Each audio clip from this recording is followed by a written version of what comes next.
이 세월호 인양을 보는 우리 국민들의 마음이 다 하나 같다고 생각합니다. 네. 예, 시청자들께서도 세월호 인양과 관련된 문자 많이 보내시고 계십니다. 3436님, 상가 고인의 명복을 빕니다. 그러셨고요. 네. 6661님은 세월호 희생자의 넋이 무지개로 이렇게 문자 보내셨습니다. 네. 1727님도 네. 당신들이 슬픔에서 이겨내지 못하면 함께하는 저희가 더 슬픕니다. 기운내시라는 메시지 주셨네요. 아, 그래요. 예. 감사드립니다. 자, 첫 코너 네, 이 박찬정 변호사님 모셨는데요. 네. 예, 어서 오십시오. 네, 어서 오십시오. 네. 저 세월호 인양 선체 인양하는 거 보셨을 텐데요. 예, 참 국민들이 참 착잡하고도 아픈 가슴으로 또 그러나 이제라도 수습이 되어서 다행이다 이런 참 복잡한 생각들 하고 계신 것 같습니다. 그 단원고 2학년 학생들이 주로 200여 명의 희생을 당했지 않습니까? 네. 그 또래에 제가 손자 손녀가 4명이나 있습니다. 아유.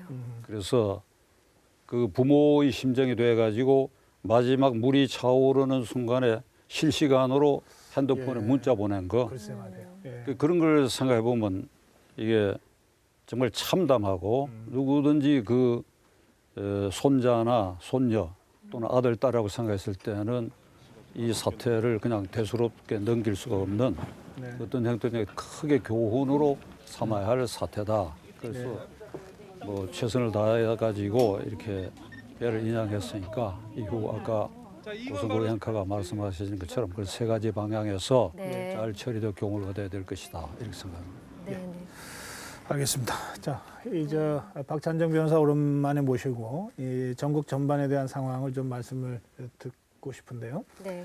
우선 박근혜 대통령 탄핵 이후에 이 검찰 수사 상황에 대해서 국민들이 또 지켜보고 있습니다.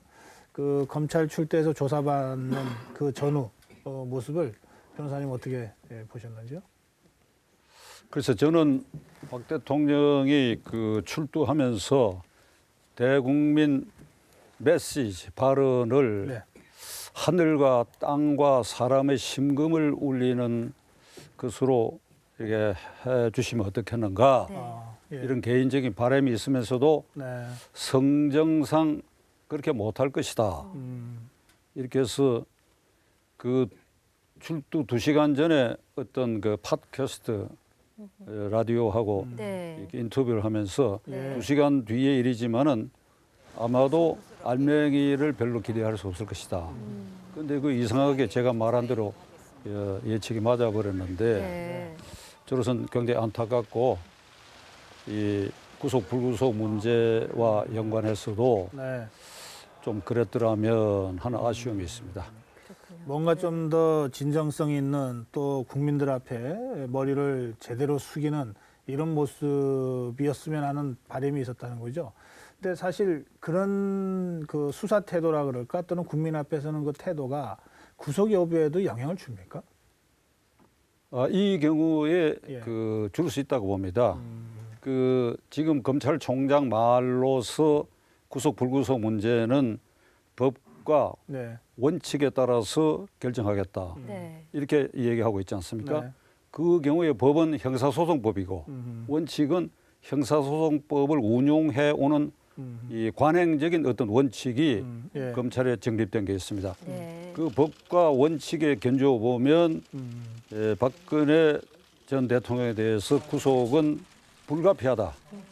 구속 안 할 수가 없다. 첫째로 유죄로 판정될 때는 검찰이 가지고 있는 여러 증거에 의해서 유죄가 되면 중형이 선고될 사안이다.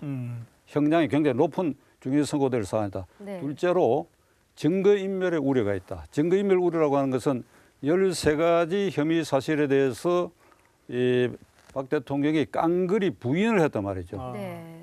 자백을 하지 않고 부인을 하기 때문에 언제든지 공범 관련자 등과 이 말을 맞추거나 증거를 인멸할 우려가 있다. 네. 그다음에 공범하고 관계로 봐서 이 게이트의 정점에 박 대통령이 존재하고 나머지는 최순실이나 안종범, 문고리 3인방 중에 한 사람 이런 사람들은 수하 사람들이다. 네. 이걸 검찰이 공범 관계로 본 이상 네.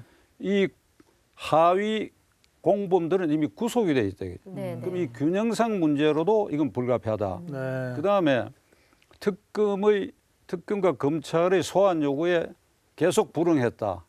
그 일반 사건 같으면 그것만 갖고도 구속 사유가 되죠. 네. 불응했고 네. 그다음에 압수수색도 거부했다.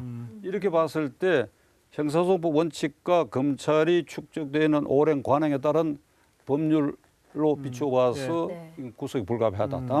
다만 박 대통령이 정치인이니까 네.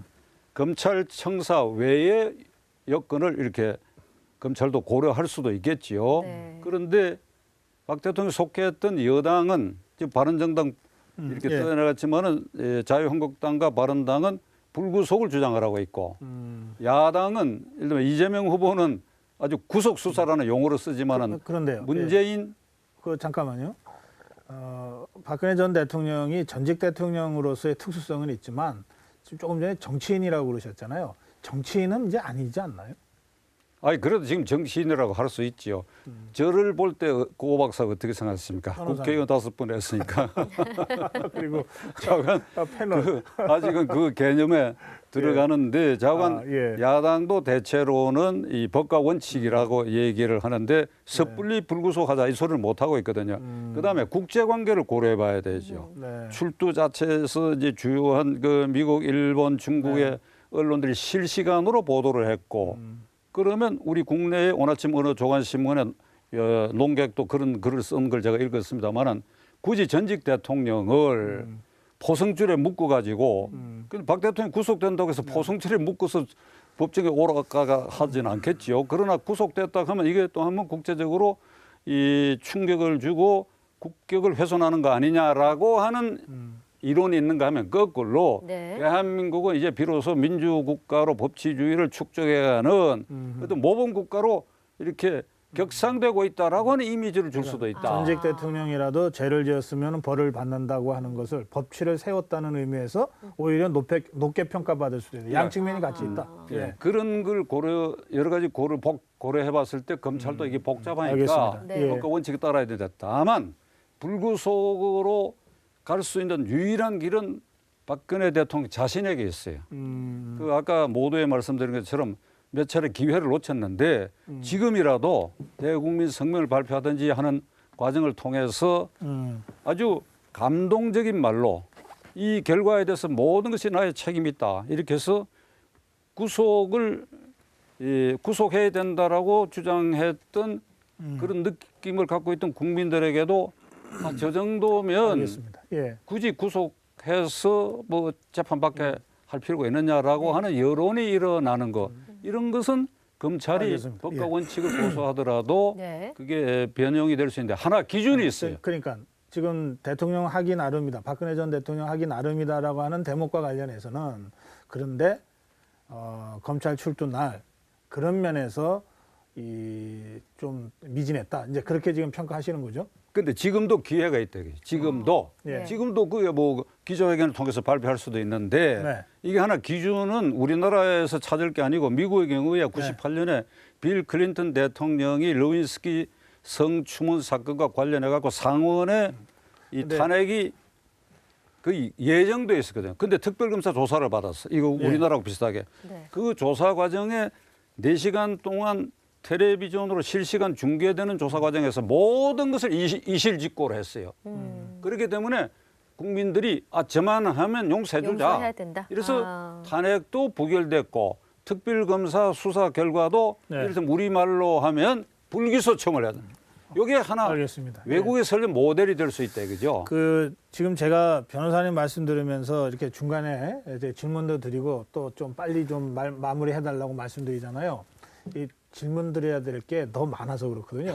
근데 제가 자꾸 이러니까 절 야단치시는 문자가 왔어요. 뭐라고 주셨습니까? 박 변호사님 말씀 좀 들읍시다. 진행자 자꾸 말 끊지 마세요. 그러니까 조금 짧게 해주시면 제가 욕을 좀 덜 먹습니다. 예. 이 얘기는 뭐 짧게 예. 할 수가 없어서 네. 그래 버렸어요. 하여튼 예, 말씀 잘 들었습니다. 이제 예. 대선 얘기를 좀 나눠 보겠습니다. 뭐 여러 가지 잡음에도 불구하고 이 문재인 후보 지지율이 압도적으로 1위 있지 않습니까? 대세론이 끝까지 갈 거라고 보십니까? 글쎄 갈 가능성이 있다. 저게 이제 210만 명 이상의 투표 참관인이 등록이 됐으니까 네네. 그게 안희정 후보에게 유리할 수도 있지 않느냐 하는 국면이 있는데 일단 대세론을 거의 완전히 장악해 버렸고 또 하나는 이번 국면에서 이 대통령 탄핵 국면에서 이 조기 대선의 이 분위기는 정권 교체야. 네. 다시 말하면 박근혜 대통령을 지지했던 그 세력권에서 반대 세력 쪽으로 정권이 갈 수밖에 없다라고 네. 하는 분위기가 이게 이미 기울어져 있어요. 특히 네. 20, 30대 유권자들에게는 거의 압도적인 것 같아요. 네. 그 여기에 문재인 후보가 이 지지를 받고 올라서 있다. 문재인 또는 안희정 네. 네. 이렇게 되니까 이 대세로는 그냥 진행될 수가 있다. 이 기울어진 운동장을 반대편에서 바로 세우는 거 그 굉장히 어려울 것이고 또 알 수가 없지요. 네. 알 수가 없지. 우리나라는 그 양쪽 바탕에 또 지역주의가 사실 깔려 있거든. 예. 이쪽에 문재인 후보 민주당을 지지하는 호남세와 그 반대편의 영남세는 사실 지금 부끄러워하거든. 샤이 영남세란 말이죠. 네. 그래서 이걸 장담할 수는 없는데 자관 이 대세로는 그냥 알겠습니다. 상당히 끈질기다 이런 느낌. 대세론이 앞으로도 상당 기간 유지될 것이다라고 보시는 겁니다. 이제 그러다 보니까 아무래도 이제 선거를 하다 보면 1등 주자들에 대해서 2등 이하 주자들이 1등 주자를 목표로 공격하게 되잖아요. 그건 이제 1등 주자의 운명이라고도 할 수 있죠. 그런데 공격을 집중적으로 받다 보면 또 안 해도 될 실수도 나오는 것 같고 또 하나는 지금 이제 석 달째 1등이거든요. 그러다 보면 뭐 이제 다 된 거 아니냐. 이런 오만에서 방심이 또 나올 수도 있고 그래서 실수들이 또 나올 수도 있고 그러는데 최근 문재인 후보와 그 캠프에서 이제 이런저런 논란들이 자꾸 나오지 않습니까? 그 점은 변호사님 어떻게 보고 계시죠? 그래서 이게 석 달 이상 이제 그 당내 지지율 후보 중에서 1위로 지속되고 있는데 네. 2, 3위 후보 진영에서 계속 공격을 한다고 하는 것은 제3자 입장에서 볼 때는 워낙 세니까 시비 거는 것처럼 보일 수도 있어요. 아하. 예. 그게 네. 크게 아주 결정적인 거 외에는 별 영향을 못 미친다. 아, 네. 그 대표적으로 이제 그 사진을 제출할 때에 1980년대 초에 네. 70년대 말인가? 중반, 네, 그 75년도에. 저기 네. 공수부대원으로 맞습니다. 있을 때 그때 네. 자기가 75년입니다. 표창 받았는데 예. 그 당시 연대장 여단장 전두환 준장의 표창장도 있다 하는 이게 시비거리가 된 걸 보고 제가 그건 별 문제가 안 될 것이다. 그러니까 그때는 12의 주역이 될지 어떨지도 모르는 것이고 네. 문 후보가 내가 문 후보를 옹호하는 게 아니라 강조하는 바는 내가 이만큼 공수부대원으로 열심히 병역 임무를 다했다 하는 예. 징표로 얘기를 한 것이니까 네. 그러나 그것도 얘기를 안 했더라면 일종의 천려 일실에는 해당하지만은 그런 몇 가지를 가지고 이 대세론을 꺾기에는 2, 3위 후보도 약점들이 있잖아요. 드러나는 네, 거. 네, 물론이죠. 예. 예. 그 점에서는 그런 정도의 실수나 공격으로 대세가 꺾이지 아직은 않을 결정적인 것은 실수라 그러니까 흠결이라는 게 안 드러난 것 같다. 제가 보기에는. 네. 예. 지금 질문이 많이 들어와 있는데요. 7483님 질문은요. 문재인 후보 아들의 취업 문제에 대해서는 어떻게 생각하시는지요? 이렇게 질문해 달라는 겁니다. 그 사실관계 제가 잘 모릅니다. 아, 네. 예, 잘 모르기 때문에 뭐라고 대답 못해요. 넘어갈게요. 예, 전혀 사실관계 잘 모릅니다. 예. 지금 전두환 표창장 이른바 그 논란에 대해서는 안 했으면 좋았겠지만 그게 무슨 결정적 타격을 주지는 않을 거다. 천려일실이다. 예. 천분의 일의 실수다. 네네. 이렇게 볼 수 있는. 오거돈 부산 선대위원장의 부산 대통령 발언 지금 이게 호남에 영향을 주기 때문에 좀 이게 심각하게 보는 거거든요. 그러니까 전두환 표창장 발언도 호남에는 다른 지역과는 다른 의미로 다가가지 않습니까? 전두환이라는 이름이 마찬가지로 부산 대통령도 그럴 것 같은데 그 점은 어떻게 보시는지? 그것도 별 영향 안 줄 겁니다. 그게 너무 호남 쪽에 기운 것처럼 그리고 네. 호남 쪽에 열심히 다니다 보니까 네. 부산 출신인데 부산을 소외하지 않자는 이런 뜻에서 얘기한 것이니까 네. 호남 쪽에서 보면 부산서 저 볼멘 소리가 나오는 것처럼 돼가 더 표가 뭉쳐질 수도 있지요. 아. 별 영향 나는 없으라고 없을 봅니다. 거다. 아, 그렇군요. 네. 알겠습니다. 네. 예. 자, 홍준표 후보 얘기 좀 해보겠습니다. 이 막말 논란에도 불구하고 이 홍준표 지지율은 또 상승세이거든요. 꾸준히. 네. 어떻게 보고 계십니까?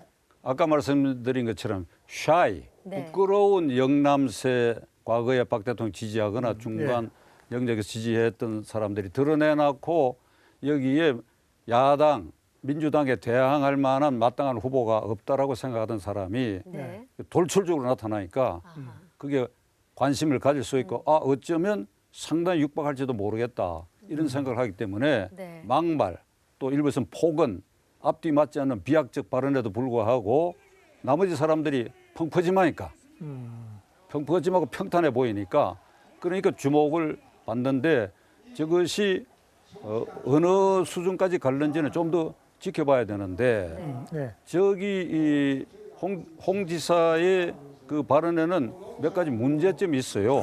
어떤 네. 우선 시간 관계를 한 두 가지만 예를 들자면 네네. 하나는 이 앞뒤 안 맞는 말을 계속하는 거. 이 막말과 앞뒤 안 맞는 말, 비약적인 말 중에 김진태 의원을 이제 그 양박, 양아치 친박 개념의 양박이 새누리당을 망쳐놨다. 이렇게 얘기를 했을 때 김진태 의원도 그 양박 개념에 들어간다고 일반 사람들 보고 있거든요. 강경 친박이니까. 그런데 공개 토론장에서 저도 양박이냐 그러니까 물으니 네. 당신은 박 대통령 끝까지 지킨 영웅이라 그래 버렸다고. 아하. 그럼 우리 속담에 한 입에 두 말을 하는 꼴이 돼 버렸단 말이죠. 그러니까 이 말의 진실성이 없고 그다음에 네. 더 핵심적으로 지금 문제가 되고 있는 게 내가 대법원에서 유죄로 인정되는 자기 네, 그 대목이요. 정치자금법 네. 위반이 유죄로 인정되면 노무현 대통령처럼 자살을 검토하겠다고 하는 그 발언은 네. 네. 몇 가지 문제점이 있어요. 우선 노무현 전 대통령의 경우에는 수사 진행 중에 네. 기소도 안 되고 그래서 재판에 회부되지도 않는 불확실한 상태에서 생명을 끊은 것이고 네. 홍 지사의 경우는 정치자금법 위반으로 성완종 씨한테서 거액을 받은 것이 1심 유죄, 네. 2심 무죄 대법원이 결의 중인데 대법원은 원래 법률심이 중심이 되어 있거든요. 사실관계 인정은 1심을 존중해요. 1심이 사건이 일어나고 가장 근접해서 재판하는 것이니까.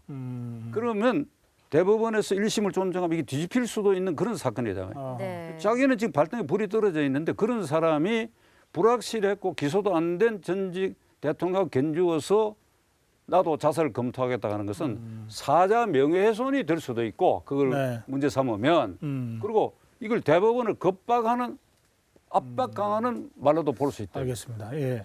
근데 그 1심, 그러니까 대법원이 뭐 또 독자적으로 법리적 판단을 하겠지만 그래도 영향을 받는다면 좀 뭐 이게 지방법원 다음에 이제 고등법원이 좀 높은 법원이잖아요. 상급 법원이라고 그러잖아요.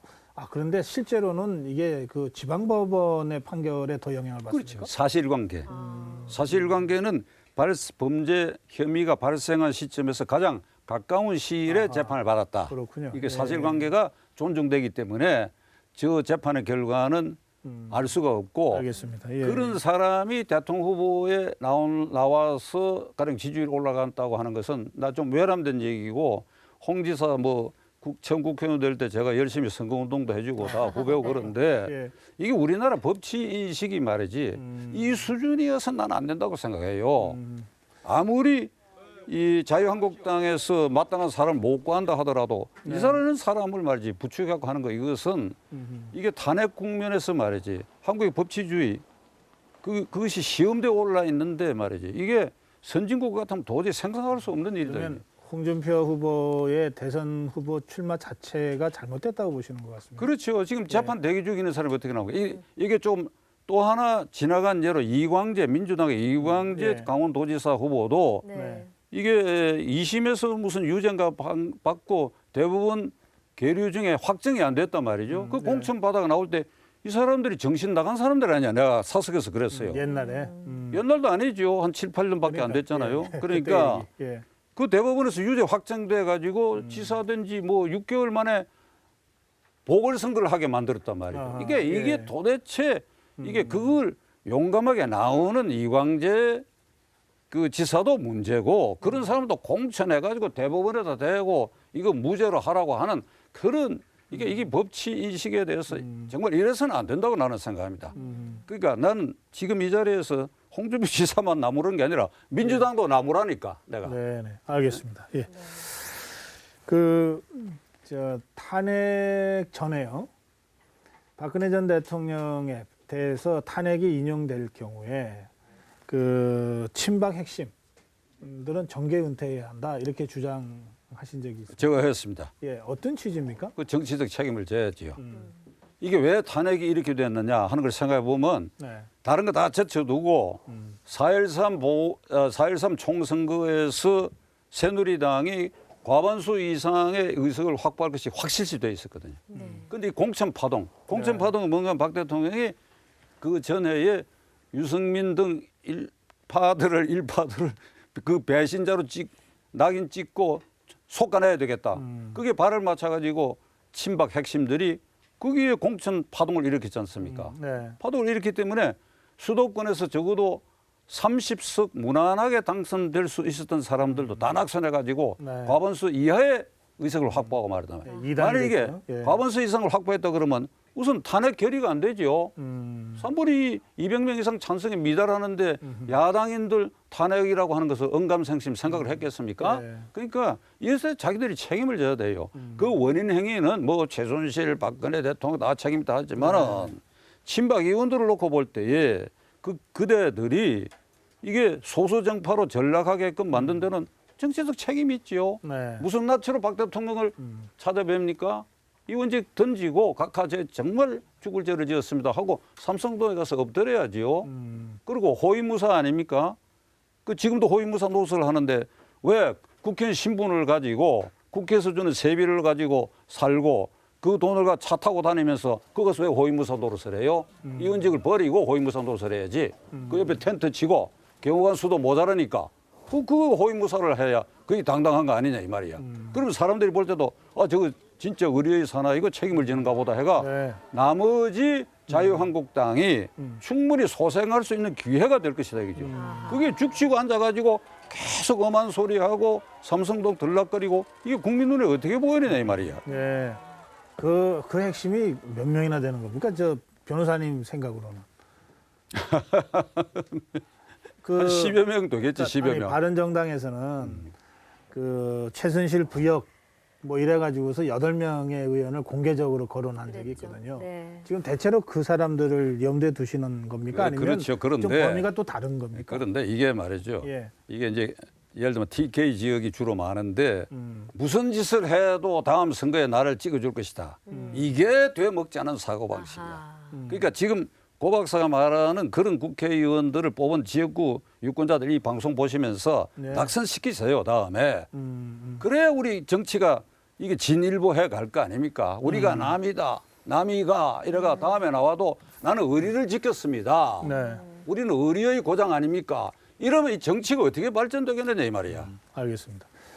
그 제가 박찬정 변호사 모시고 뭐 여러 차례 이제 이런 인터뷰를 제가 말씀을 듣는데 네. 그 제3 후보론 있잖아요.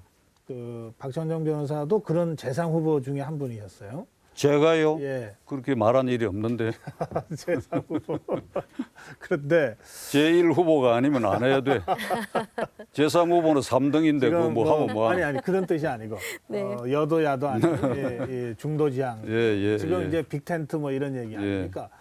이게 뭐 지난번에 반기문 총장도 그거를 염두에 두고 움직이다가 결국은 포기했고 뭐 그렇잖아요. 지금은 김종인 전 의원이나 뭐 정운찬 전 총리나 뭐 하여튼 몇 사람이 또 계속 움직여 있는데 그 움직임이 실현 가능성, 현실성이 어느 정도 있는 것 같습니까? 현재 움직이는 저 강도로는 현실성도 없고 실현도 안 되리라고 봅니다. 네. 김종인 박사가 내 친구인데 이 방송 들으면 섭섭하게 생각할 거예요. 김종인 박사가 그 이제 대장 아닙니까? 이원직이 떨어졌으니까 박사라고 호칭하는데 내가 대장인데 반문재인 연대이라거든. 반문재인. 네. 이게 굉장히 왜소해 보여. 왜 반문재인이냐 이게야. 네. 더 전향적으로 나아가 민주당이나 문재인 후보가 주장하는 공약 이런 것보다도 훨씬 더 나은 국가 경영의 그 우리가 그 로드맵을 우리가 전향적으로 제시한다. 알겠습니다. 그러니까 예. 국민들이 우리를 주목하고 우리의 기회를 달라 이렇게 얘기를 해야지 반문연대 이러니까 무슨 감정 싸움하는 것처럼 보이고 말이죠. 그리고 이번에 이 시대 정신은 왜 대통령 선거가 조기 선거가 됐습니까? 그건 결국은 부정부패거든요. 크게 보면 네. 최순실 게이트란 게. 그러면 시대 정신은 부패 종식, 부패 청산을 위해서 문재인 후보도 그 확실한 못 내놓고 있어요. 부패 청산. 그래서 이 홍준표 지사가 뭐라고 얘기하냐면 네. 저게 민주당은 이 뇌물로 시작해서 뇌물로 끝나 뇌물 정권이라고 했잖아요. 나는 그 어느 부분 그걸 인정을 합니다. 거기 핵심들이 대통령도 노 대통령도 조사를 받았고 핵심들이 부패에 다 관련됐고 그중에 국무총리지는 한명수 씨는 어떻든 지금 감옥에 들어앉아 있잖아요. 네. 그런 점에 있어서 확실히 부패를 어떻게 종식하겠다는 걸 안 내놓고 있어요. 그럼 제3지대를 주장하는 사람들이 이거부터 먼저 내놔야 돼요. 알겠습니다. 그다음에 무슨 경제 민주화 또는 동반 성장 이거 막연해 보인다 그죠? 그래 잘 먹고 잘 살겠다 해주는 건 지금 국민 피부에 와 닿지 않아요. 그러면 지금 가장 문제는 부패 청산이고 그리고 그런 여러 좋은 공약이 있다 하더라도 일자리 복지 공약이 있더라도 국회에서 법안을 통과하고 예산이 통과돼야 되는데 예. 이 국회와 정당이 이 논의 구조에서 이게 작동이 안 되고 있지 않느냐 이 말입니다. 예. 그러면 정당을 어떻게 개혁을 하고 국회를 어떻게 개혁하느냐 이걸 내놔야지. 이걸 또 헌법 탓에 돌려가지고 개헌을 얘기해 버린단 말이죠. 알겠습니다. 이건 비겁한 태도다. 이게. 알겠습니다. 오늘 여기서 마무리하겠습니다. 고맙습니다. 감사합니다. 네, 박수하시죠.